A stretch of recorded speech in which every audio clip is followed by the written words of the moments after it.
श्री जी की कृपा मनाते मनाते महाप्रभु सुधानिधि में कहते हैं कि यद गोविंद कथा सुधारस हृदय चेतो मया जृंभितम यद्वा तद्गुण कीर्तनार्चन विभूषाद्यैर्दिनम प्रापितम यद्यत् प्रीतिरकारी तत्प्रिय जनेश्वात्यंतिकी तेन में। जो भी मैंने श्री कृष्ण की पूजा की है, सेवा की है, उनका गुणगान गाया है, उनके भक्तों से, उनके निज जनों से जो भी मैंने स्नेह किया है, कह रहे उस सब का फल मुझे क्या मिले, तो यह फल मोहि मिलहूं अगाधा होई प्रसन्न तिन जीवन राधा। श्री जी हम पर प्रसन्न हो और श्री जी प्रसन्न हो और हमें क्या मिले, राख्यो अपने वृंदावन में। श्री जी से तो रसिकों ने यही मांगा है, बस लाडली हम तो तुम्हारे दास हैं और रहना चाहते बस पास हैं। उत्सव होता है तो रसिक जन झोली फैलाकर श्री जी से यही बधाई मांग रहे हैं, कह रहे हो हूं मचल पर्यो या पौरी बस सुख निरखो रहो नेरी, बस पास रख लीजिए। लाडली हम तो तुम्हारे दास हैं और रहना चाहते बस पास। बस मैं एक बात आपको कहूंगा कि वृंदावन का वास तभी सुखद है जब इन रसिकों का संग हो, जब ये रसिक अपनी वाणी से, जब ये रसिक अपने शब्दों से, जब ये रसिक अपने अनुभव की शक्ति से हमारे भाव चक्षु, हमारे भाव नेत्र खोलते हैं और वृंदावन के उस सूक्ष्म स्वरूप का अनुभव होता है। अब इन आंखों से वृंदावन देखोगे तो भाई रोज बदल रहा है, कल क्या था आज क्या है, कल पता नहीं क्या हो जाएगा। बाहरी स्वरूप तो नित्य ही बदल रहा है, पर इन रसिकों की कृपा से, आचार्य की कृपा से जब भाव के नेत्र खुल जाते हैं भीतर के, जैसे कुरुक्षेत्र के मैदान में जब श्री कृष्ण ने अर्जुन को अपना विराट स्वरूप दिखाया ना, तो पहले उस स्वरूप को देखने के लिए नेत्र प्रदान किए, दृष्टि प्रदान की। अर्जुन के पास जो दृष्टि थी, यद्यपि अर्जुन की दृष्टि भी साधारण नहीं है, अर्जुन गुडाकेश है, अर्जुन भगवान की विभूति है, क्षुधा और निद्रा को जीत चुका है अर्जुन साधारण नहीं है, तो भगवान की विभूति है। तो भी अर्जुन के पास वो दृष्टि नहीं थी जिससे भगवान के उस विराट स्वरूप का दर्शन किया जा सके, तो भगवान ने पहले अर्जुन को दृष्टि प्रदान की। मैं कई बार आपसे कहता हूं ना कि अगर दृष्टि न हो इसका अर्थ ये नहीं है कि वस्तु भी नहीं है। हमको वस्तु नहीं दिखाई पड़ रही तो दो कारण हो सकते हैं, या तो वो वस्तु नहीं है या उसको देखने की हमारे पास में दृष्टि नहीं है। तो जब बात वृंदावन के इस रस स्वरूप की आती है, इस नित्य स्वरूप की आती है, तो भाई इसके लिए एक विशेष प्रकार की योग्यता चाहिए। इसके लिए आपकी चेतना बड़ी चढ़ी हो, किसी भाव के धरातल पर पहुंचना पड़ता है। नंददास अपनी पंचाध्यायी में कहते हैं, बिन अधिकारी भय नहीं वृंदावन सूझे। अधिकारी को उस वृंदावन के रस स्वरूप का दर्शन होता है, या फिर वृंदावन अपना स्वरूप उसके सामने प्रकट करते हैं, उजागर करते हैं, दिखाते हैं उसे। नहीं तो नहीं कहते ध्रुवदास जी, खंड खंड हो जाए तन, एक एक अंग के हमारे 100 टुकड़े कर दिए जाएं, अंग अंग सत टूक, पर वृंदावन मत छाड़िए, छाड़ वो है बड़ी चूक। वृंदावन मत छोड़िए, वृंदावन मत छोड़िए। क्यों? क्योंकि वो कह रहे हैं कि और देश में बसत ही घटत भजन की बात। और ये तो भाई हमारा अनुभव ही है, ये तो हमारा अनुभव है कि और देश में बसत ही घटत भजन की बात, और वृंदावन में स्वार्थो उलट भजन है जात। वृंदावन में स्वार्थ हो, या कोई स्वार्थ से भी रहे, अरे उलट भजन है जात। अब कोई कहे कैसे हो जाता है जी, कैसे हो जाता है? अब भाई किसी ऐसे क्षेत्र में आप चले गए जहां माइनस में टेम्परेचर है, जाड़ा लगेगा कि नहीं लगेगा? किसी बहुत गर्म क्षेत्र में चले जाओ तो गर्मी लगेगी कि नहीं लगेगी? वहां की जलवायु जो है वो प्रभावित करती है ना, तन मन दोनों को ही प्रभावित करती है। ऐसे वृंदावन की भी एक जलवायु है, यहाँ का जल तत्व, यहाँ का वायु तत्व। ध्रुवदास जी ने इसका संकेत किया है, कह रहे रज तो उड़ लागे तन ही, और पीवे जमुना तोए। वृंदावन में जो कबहू भजन कछु नहीं होए, रज तो उड़ लागे तनहि और पीवे जमुना तोए। तो वृंदावन की ये कुछ ऐसी अद्भुत महामहिमा है, मुझे लगता है जिसको बुद्धि से जाना नहीं जा सकता, पर सहृदय इसका अनुभव अवश्य कर सकता है कि और देश में बसत ही घटत भजन की बात, वृंदावन में स्वार्थो उलट भजन है जात। अब भाई हम विचार करें कि हम तो नहीं रह पा रहे हैं तो क्या करें। अब जब नहीं रह पा रहे हैं, अब प्रारब्ध है, बंधन है, अब जब नहीं यहां आ पा रहे हैं, रह पा रहे हैं तो क्या करें। उसी के लिए कह रहे हैं अरे वृंदावन को चिंतवन, उसका चिंतन करिए। यह दीप उर्बार कोटि जन्म के तम अगही काट करे उजियार। भजन में बाधा कहां से है, कैसी है, प्रारब्ध जनित ही तो है ना। भजन में विक्षेप जो है प्रारब्ध जनित ही है। और कहने वृंदावन का चिंतन जो है ना आपके उसी प्रारब्ध को क्षीण कर देगा। कोटि जन्म के तम अगही काट करे उजियार, काट करे उजियार। हाँ, पर जैसा मैंने आपको कहा ना भाई, वृंदावन के वास का सुख इन्हीं रसिकों के संग है। ऐसे आप यदि आकर यहां रहते हो तो आपको लगेगा कि भाई आपके पास धन है, साधन है, सुविधा है, आपने बना लिया, सुंदर घर बना लिया, सारी सुविधा जुटा ली, आपको लगे कि भाई अब वहां रहकर भजन हो जाएगा। ना ना, नहीं होगा। इसका अनुभव भी हम कर चुके, ये भी हमने देख लिया। सब सुख सुविधा से संपन्न व्यवस्था अपने लिए कर ली, पर उसमें रहकर भजन होता है? नहीं होता है। भजन तो भाई इन्हीं रसिकों के संग रहकर होता है। इनके शब्दों के पीछे चलते चलते मन जो है वो भजन मार्ग पर चलता है और फिर भजन भावना के निकट पहुंचता है। तो आज का ये महामंगलमय दिन हितजो ने कृपा करके, श्री महाप्रभु जी ने कृपा करके वृंदावन की इस अद्भुत महिमा को उजागर कर दिया, पर्दा हटा दिया, वस्तु को प्रकाशित कर दिया। और केवल वस्तु को प्रकाशित ही नहीं किया, उस वस्तु को प्राप्त करने की विधा, उस वस्तु को प्राप्त करने का मार्ग भी आपको मुझे प्रदान किया। महाप्रभु जी की रीति क्या है? अष्टयाम सेवा। ये हितजो की रीति है, यही रस रीति है। भोर भय से सांझ ढरे तक सेवा को ही नेम हमार।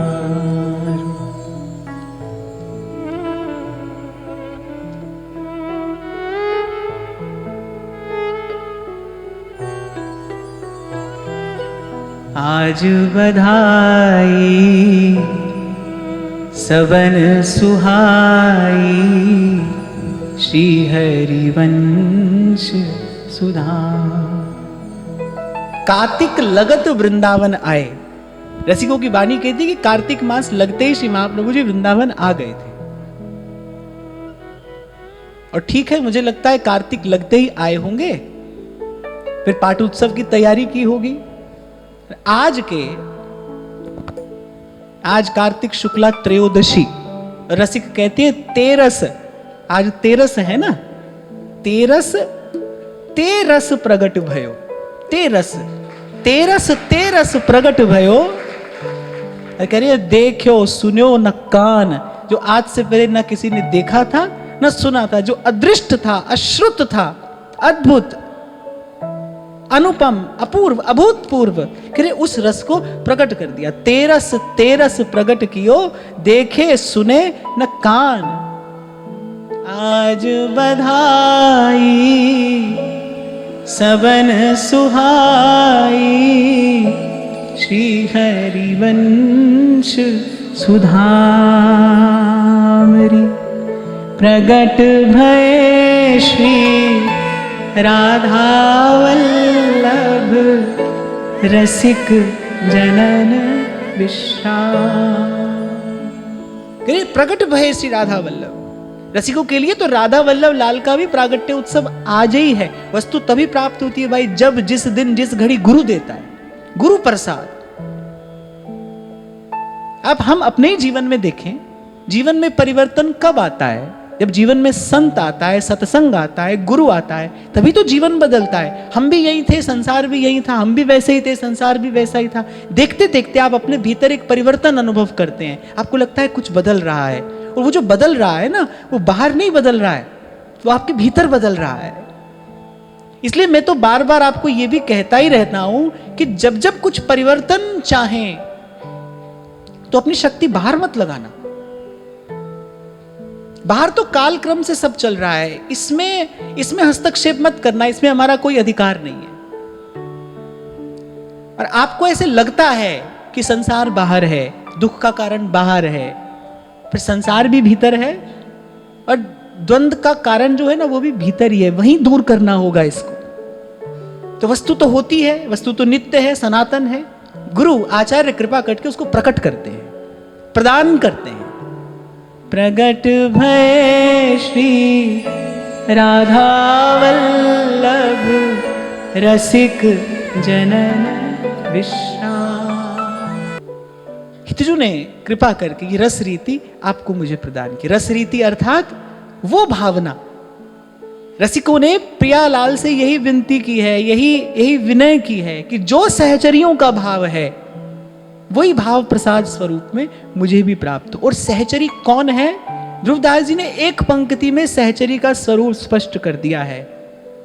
सहचरी अर्थात कह रहे दोवन के सुख सो आसक्त, कह रहे प्रिया प्रीतम के जो सुख में जो आसक्त है। आप देखो बहुत ध्यान से इसको समझना, किसमें आसक्त है? प्रिया प्रियतम के सुख में आसक्त है। उसकी आसक्ति किसमें है? जिसमें आसक्ति होती है उसके बिना रहा नहीं जाता।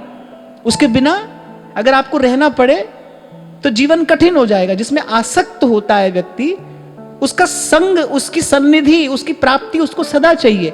सखी किसमें आसक्त है? सखी प्रिया और प्रियतम के सुख में आसक्त है। ये बड़ी सूक्ष्म सी बात है। इसलिए मैं आपसे कहता हूं कि यहां जो भजन है ना वो प्रिया प्रीतम से मिलने के लिए नहीं है, वो तो प्रिया प्रीतम के मिलने के लिए है। प्रिया प्रीतम मिले रहें, यही सहचरियों का सुख है। ये अद्भुत रस रीति जो अदृष्ट थी, अश्रुत थी, इसीलिए रसिक कह रहे हैं तेरस तेरस प्रगट भयो देखो सुनो न कान, जो आज से पहले न किसी ने देखा था न सुना था, ऐसा रस महाप्रभु जी ने प्रकट कर दिया। वो सहचरियों की भाव भावना। प्रगट भय श्री राधा वल्लभ रसिक जनन विश्राम री। प्रगट भय श्री राधा वल्लभ रसिक जनन विश्राम री। गादी प्रिया थाप बाई दिसी सेवा सुख विस्तारो। गादी प्रिया थाप बाई दिसी सेवा सुख विस्तारो। सात भोग और 5 आरती रीति कुंज ही धारो। 7 भोग और 5 आरती रीति कुंज ही धारो। रीति कुंज ही धारो। रीति कुंज ही धारो। 7 भोग और 5 आरती, ये निकुंज की रस रीति है। बहुत समय से मेरे पास ऐसे अनेक अनेक भाव आ रहे थे कि एक बार कभी अवसर हो तो भोर से लेकर शयन पर्यंत आप एक बार अष्टयाम सेवा के विषय में कुछ कहें। तो मुझे लगा आज से सुंदर दिन और कोई नहीं हो सकता। आज के दिन श्री महाप्रभु जी ने यही प्रसाद आपको हमको प्रदान किया है। तो सहचरी अर्थात आपको याद होना चाहिए। अगर आपको याद होगा, आपको स्मरण रहेगा, तभी आप इसका विचार कर पाएंगे। सहचरी अर्थात जो प्रिया प्रीतम के सुख में आसक्त है, उसका मन अटका है कहां? प्रिया प्रीतम के सुख में मन अटका है। ना केवल प्रिया में, ना केवल प्रियतम में, प्रिया प्रियतम के सुख में। और प्रिया प्रियतम का सुख क्या है? प्रिया प्रीतम का सुख क्या है? कि मिले ही रहत, परस्पर दो चकोर दो चंदा, बस मिले रहें। यही प्रिया प्रीतम का सुख है। और इसी सुख में सहचरी अटकी है, इसी में उसका मन आ सकता है, और जिसका मन यहां पहुंचा है वही सहचरी है। इस बात को दोनों ही प्रकार से समझना। सहचरी कौन? जिसका मन प्रिया प्रियतम के सुख में है, और जिसका मन प्रिया प्रियतम के सुख में है वही सहचरी है। सहचरी माने न कोई स्त्री न कोई पुरुष, सहचरी भावना का नाम है, एक भावना। सहचरी अर्थात जो प्रिया प्रियतम के सुख में आ सकते हैं। कभी कभी विशेष रूप से जो पुरुष होते हैं ना, उनको ये भाव समझने में थोड़ी कठिनाई पड़ती है।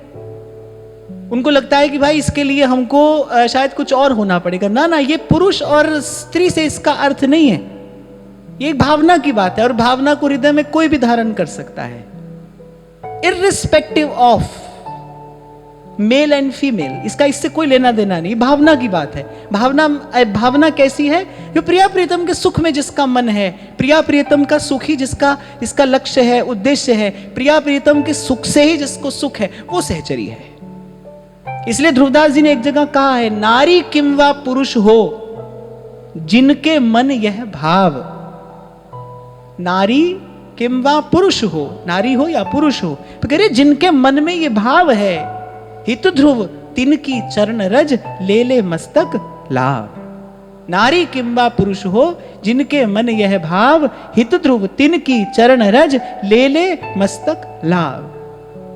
तो जो हितजू के आश्रित हुआ है, जो हरिवंश नाम जप रहा है, उसे अपने मन को ऐसा बनाना है, ये बिना ये विचारे कि मैं स्त्री हूं या पुरुष। इस द्वंद से तो मुक्त ही होना है,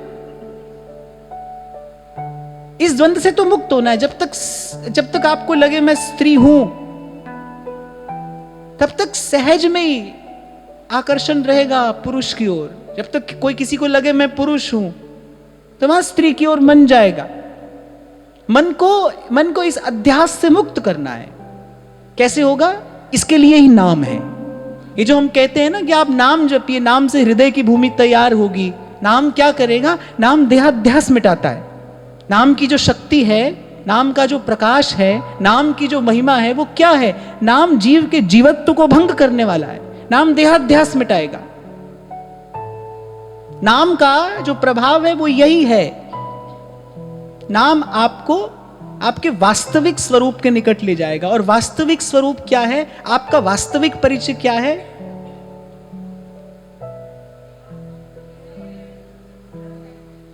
जीव का वास्तविक स्वरूप क्या है?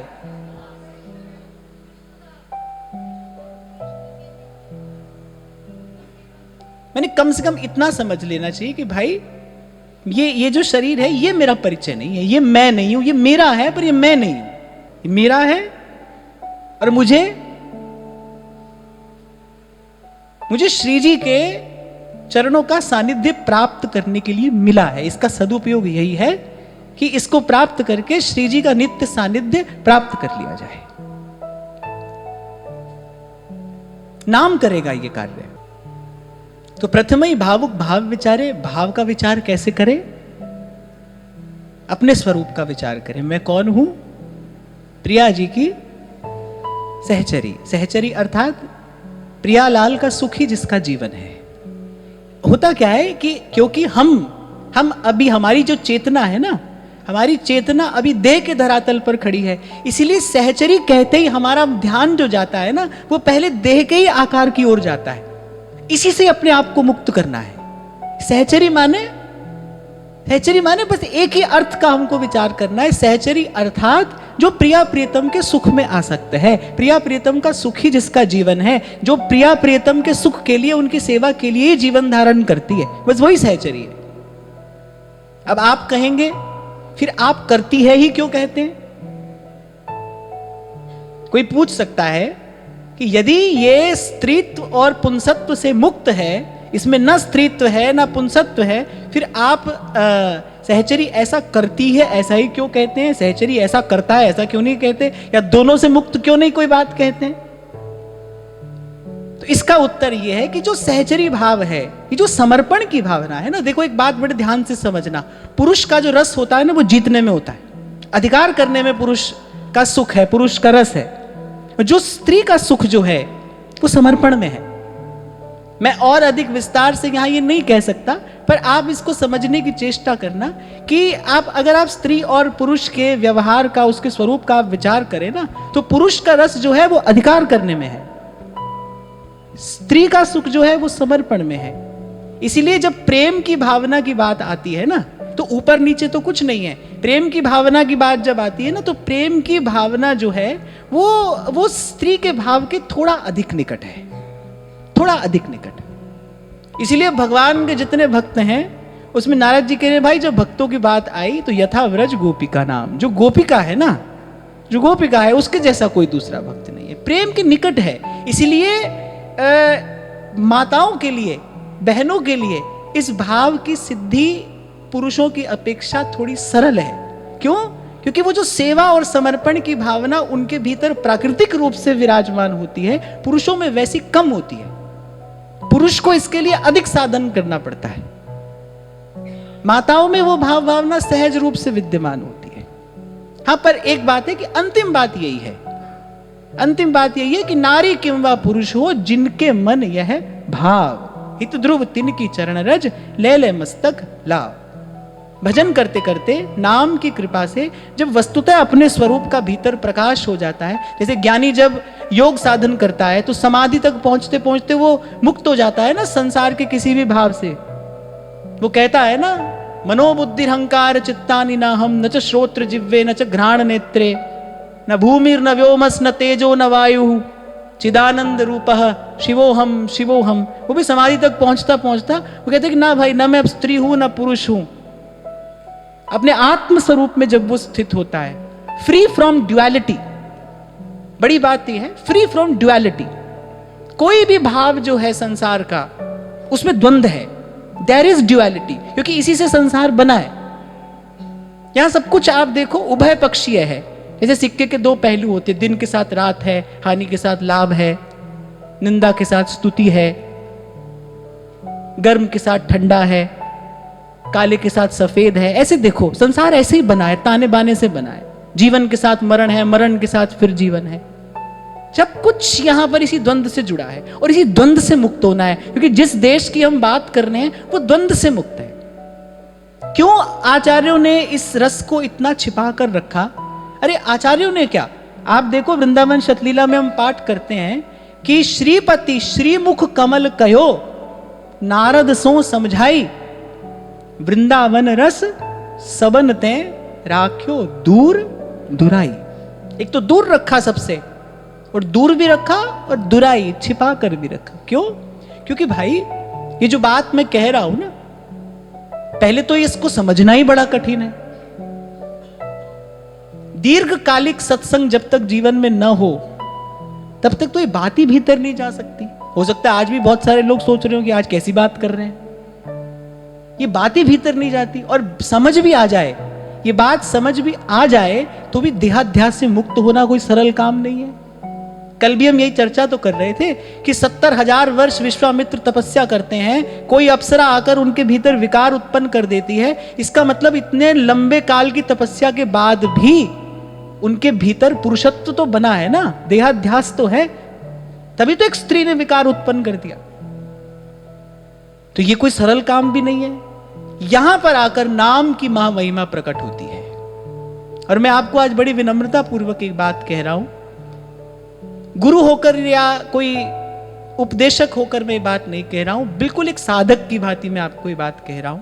जो बात मैं आपको कह रहा हूं ये सर्वथा कठिन है, लगभग असंभव है, लेकिन हरिवंश नाम की कृपा से ये सहज संभव हो जाता है।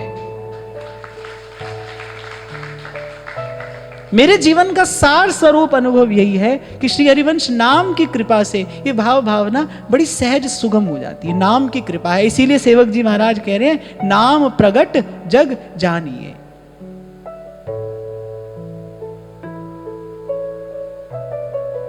हरिवंश कहें और हरिवंश लहें, हरिवंश प्रताप ही जानत हैं, हरिवंश प्रबोध प्रमाणत है।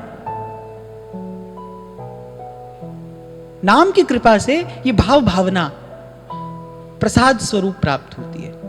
और मैं साथ ही एक और बात कहकर आगे बढ़ूंगा, इसके अतिरिक्त इसका कोई साधन नहीं है। आप अपनी बुद्धि से सोचो ना कि मैं सोचकर ऐसा कर लूंगा, ना, ऐसा नहीं होगा।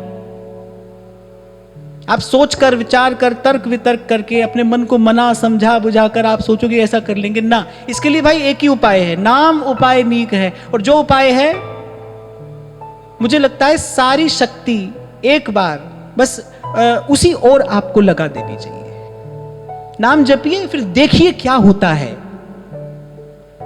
आप इस नाम का आश्रय लीजिए, देखिए क्या होता है। सेवक जी ने पहले ही प्रकरण में मंगलाचरण किया है। कह रहे नाम रटत आई सब सोही। कह रहे नाम रटते रटते ये सारी शोभा प्रकट हो गई। तो भोर का समय है, प्रात समय नव कुंज द्वार वै, ललिताजु ललित बजाई वीणा। ये सबसे पहली सेवा है। ललिता जी हाथ में वीणा लेकर और श्री प्रियालाल की उस निकुंज के सुंदर द्वार पर जाकर इस सेवा का मंगलाचरण करती है। प्रात समय नवकुंज द्वार में ललिताजू ललित बजाई बीना। पौढ़े सुनत श्याम श्री श्यामा, दंपति चतुर प्रवीण।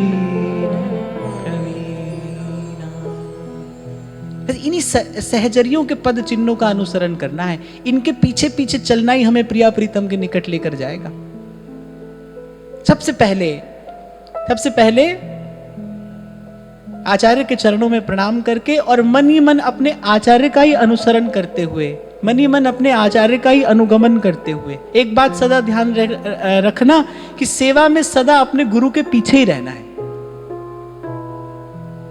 जो भी निवेदन करना है वो प्रिया प्रीतम के चरणों में नहीं, वो अपने गुरु के कर कमल में निवेदन करना है। सदा अपने गुरु के अनुगत्य में रहकर ही सेवा भावना सिद्ध होती है। अपनी गुरु अली के, अपनी गुरु सखी के पीछे पीछे रहकर और बस प्रिया प्रीतम को दुलराना है। सबसे पहले उठते ही स्वर संगीत निवेदन किया जाता है प्रिया प्रीतम को, सुमधुर संगीत।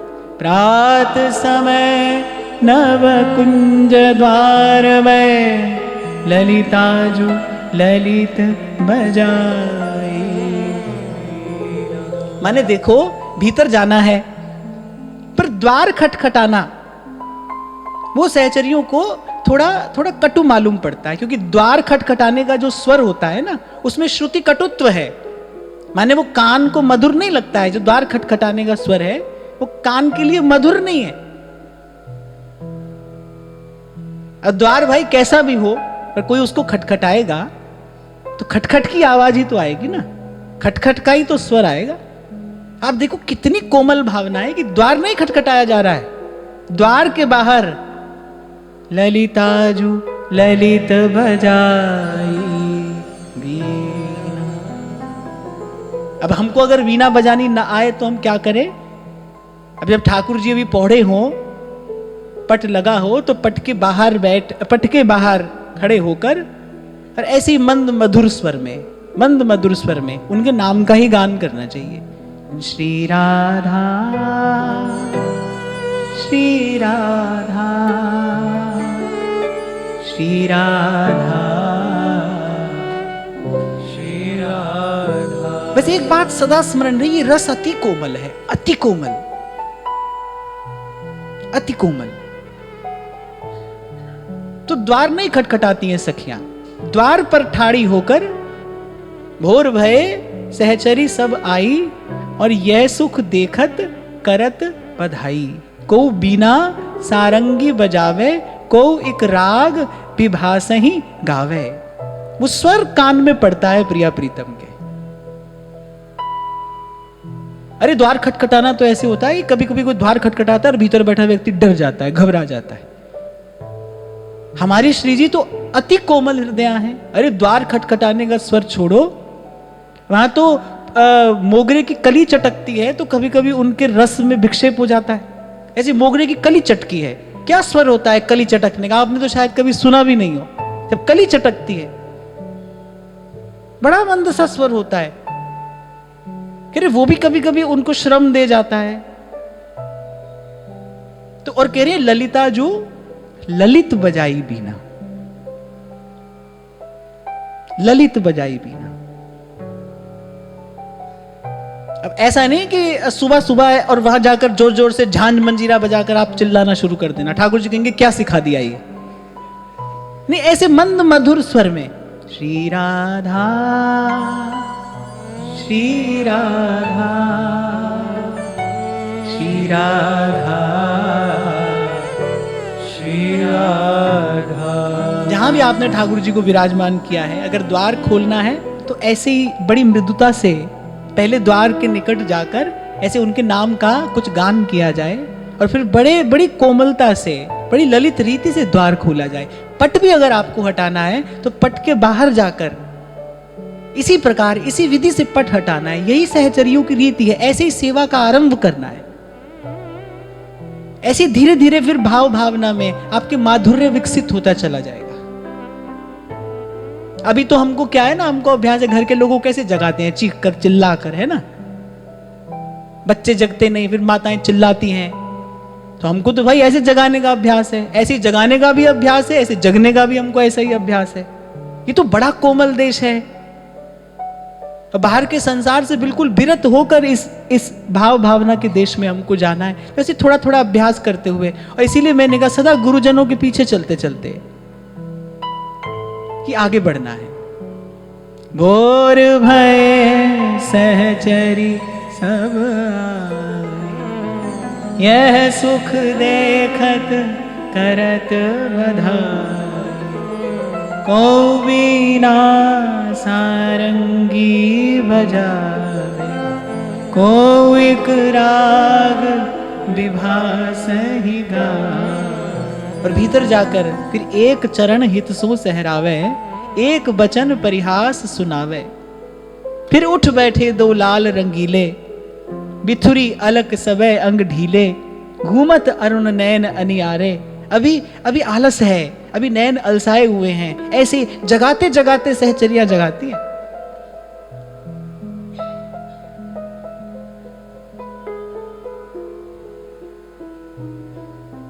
अब जिसको भाई लगना है किसी काम धंधे में, वो तो व्यक्ति एकदम हड़बड़ा कर उठता है। पर हमारे प्रिया प्रीतम तो कैसे हैं कि नित्य निकुंज विलासी हैं।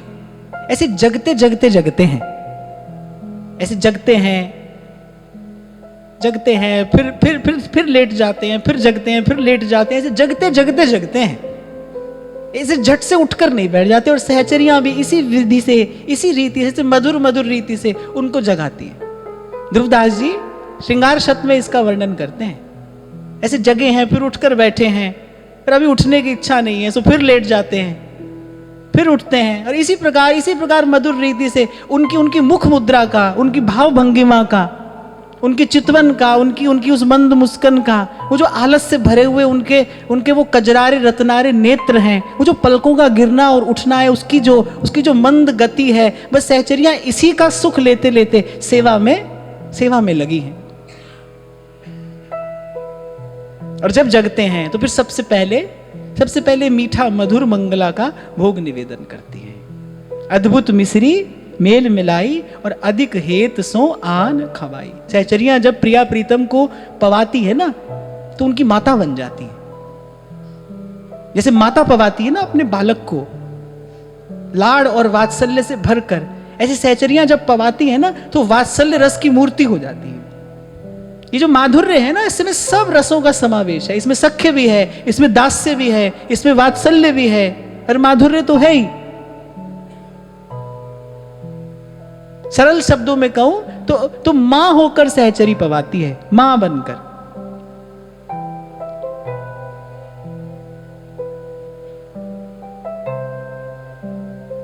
और फिर इस मंगल भोग के बाद कीनी मंगल आरती, मंगल निधि सुकुमार, मंगल भयो सब सखीन के यह रस प्रेम आधार।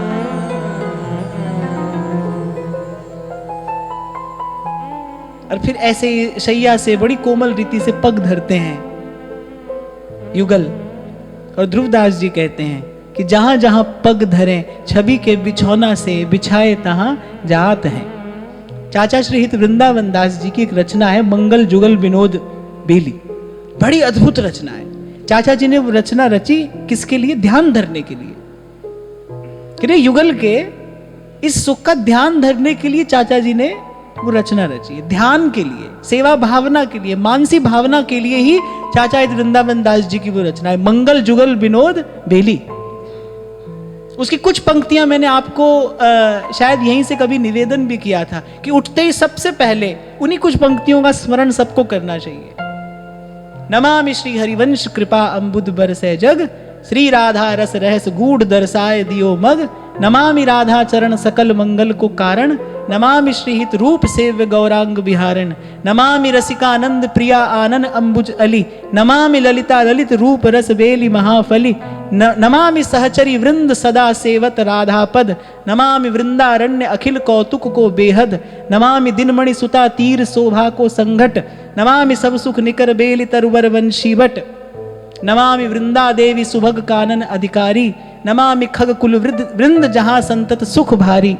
नमामि थिर चर जिते कुंवरी आज्ञा अनुवर्ती, नमामि पद सुकुमार दैन सुख जीवन धरती। नमामि जेबन रसिक बसत ई भजन सहायक, नमामि जहां तहां लसत विपिन रानी जस गायक। नमामि वह तरु कल्प कोटि रवि शशि दुति टारत, नमामि क्रीड़ा रास हेत बहु सुख विस्तारत। नमामि राधा इष्ट मिष्ट जस रसना गाऊं, नमामि श्रीपद पद्म परागहि सादर पाऊं। शंभू जी ने शायद इसको अलग से डाल भी दिया था, शायद ये YouTube पर है ये कुछ पंक्तियां। अरे उठते ही जैसे ही आंख खुले संसार को हम बाद में देखे, पहले मन ही मन वहीं आप अपनी शैया पर ही पड़े इन कुछ पंक्तियों का स्मरण कर ले। सबसे पहला प्रणाम इसमें आचार्य को किया गया है। नमामि श्री हरिवंश कृपा अम्बुद बरसै जग, श्री राधा रस रहस गूढ़ दर्शाए दियो मग। और एक पंक्ति तो इसमें मुझे सबसे प्यारी है कि नमामि राधा चरण सकल मंगल को कारण। नमामि राधा चरण सकल मंगल को कारण। और फिर उसके बाद युगल वन विहार का सुख लेते हैं। अब उतनी देर में साधक को, उपासक को मन ही मन वन विहार की भावना करते हुए, वन विहार के पदों का गान करते हुए श्रृंगार की तैयारी करनी चाहिए। तत्पश्चात युगल को लेकर आती हैं सहचरियां श्रृंगार कुंज में,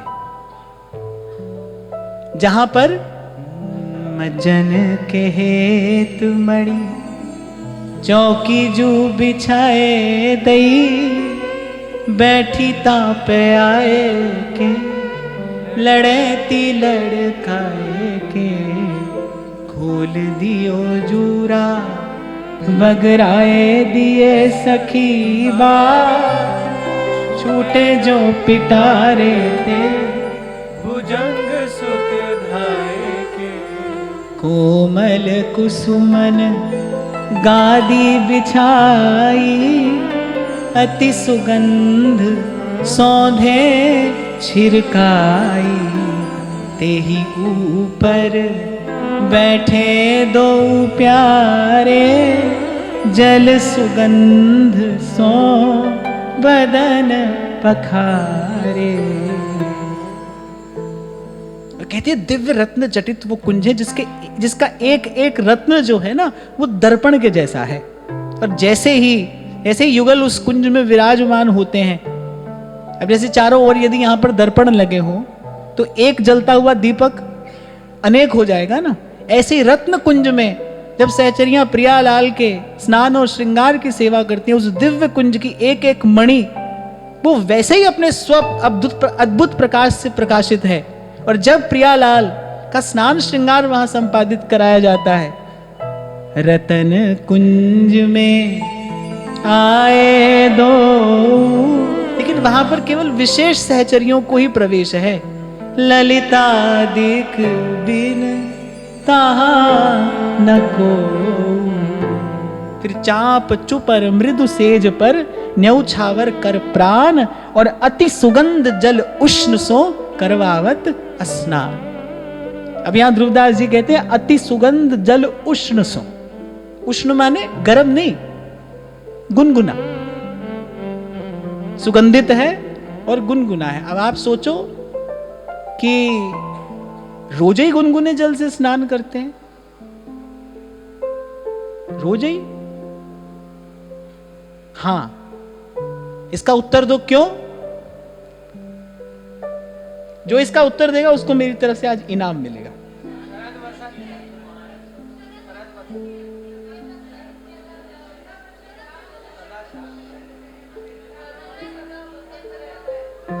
हाँ, क्योंकि सदा बसंत रहे तो वृंदावन, पुलिन पवित्र सुभग जमुना तट। बसंत में तो उष्ण जल ही प्रिय लगता है ना। जब बसंत ऋतु आती है, जैसे आगमन होता है बसंत का जब आगमन होता है ना, तब जल स्पर्श प्रिय लगता है। बसंत से पहले तो जल को छूना भी अच्छा नहीं लगता। बसंत से पहले तो जल को छूना भी अच्छा नहीं लगता। सर्दी में स्नान करने में बहुत देर लगती है। क्यों लगती है? क्योंकि स्नान आरंभ करना ही बड़ा कठिन कार्य होता है। अब जल को छुए छुए छुए छुए ऐसे ऐसे। तो जो बसंत की ऋतु है ना, इसमें उष्ण जल प्रिय लगता है, ऐसे उष्ण गुनगुना सा। तो यहां कहते हैं अति सुगंध जल उष्ण सो और करवावत स्नान। अद्भुत अंग अंगोछे जब ही कोटि आरसी वारी तब ही। फिर पुनि सिंगार कुंज में आए, और ध्रुवदास जी कह रहे मन भाए सिंगार कराए। अनेक अनेक वस्त्र आभूषण सहचरियां सन्मुख ले लेकर आती, और बस जिस भी दुकूल को, जिस भी आभूषण को देखकर प्रिया जी के मुख पर एक सहज सी मंद सी स्मित रेखा सखियां देखती हैं, बस उसी को सेवा में निवेदन कर देती है। आपको एक बात बताऊं, जो ठाकुर जी के वस्त्र आभूषण आदि होते हैं, कह रहे उसको सहेज कर रखना भी सहचरियों की एक विशिष्ट सेवा है।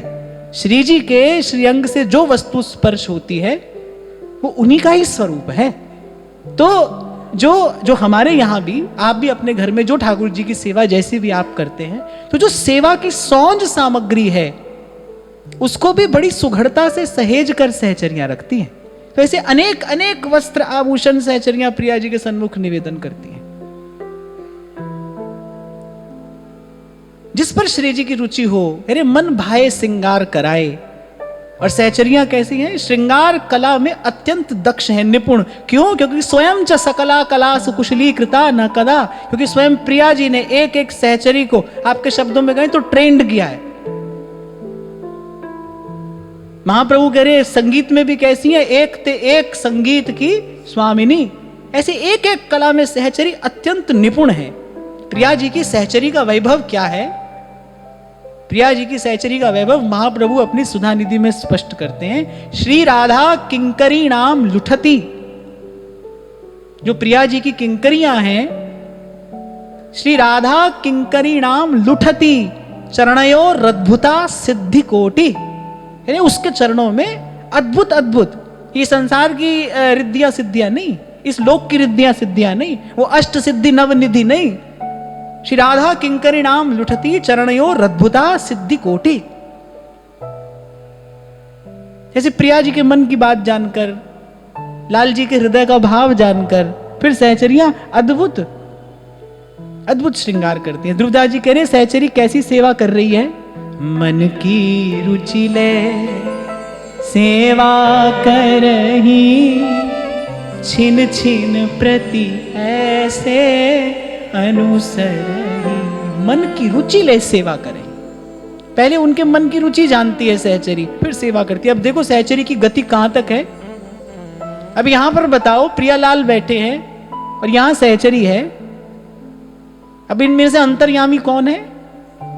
यहां तो सहचरी अंतर्यामी दिखाई पड़ रही है। प्रियालाल के मन की गति, मन की रुचि, मन की इच्छा जानकर और तदनुकूल सेवा सामग्री, सौन सामग्री श्री जी के सन्मुख निवेदन करती है। फूलन आसन रचे बनाई, भोजन कुंज में बैठे जाई। फिर उसके पश्चात, श्रृंगार के पश्चात, फिर फूलन आसन रचे बनाई, भोजन कुंज में बैठे जाई।